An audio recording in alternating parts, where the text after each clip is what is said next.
જય માતાજી મિત્રો, આજે આપણે વાત કરીશું ઠાકોર ફેમિલીના જમાઈ વિશે। એ વાત આપણે કરવાના છે એક વાર્તા રૂપી। તો મિત્રો, એક દિવસની વાત છે। કરણજી અને તેમના 4 મિત્રો કેદારનાથ જવાનું નક્કી કરે છે। થોડાક દિવસો પછી તે કેદારનાથ જવા માટે રવાના થાય છે અને એક હોટલ પર તેઓ નાસ્તો કરે છે અને થોડાક ફોટા પાડે છે। પરંતુ તેમને શું ખબર કે આ અમારા છેલ્લા ફોટા છે।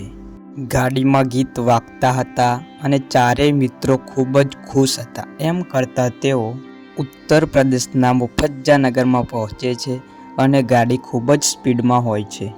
ઊંચા ઓવરફ્લોના કારણે ગાડી નીચે ખેતરમાં પડે છે અને ભયાનક અકસ્માત થાય છે। આ બધામાંથી એક મિત્ર બચી જાય છે અને એ છેલ્લે ફોન પર કહે છે કે એ વાત સાંભળીને તમારા હોશ ઉડી જશે। તો આ માટે પૂરો વિડીયો જુઓ, જેની લિંક ડિસ્ક્રિપ્શન અને કોમેન્ટમાં આપેલ છે। અને હા, ચેનલને સબસ્ક્રાઈબ કરવાનું તો ભૂલતા જ નહીં।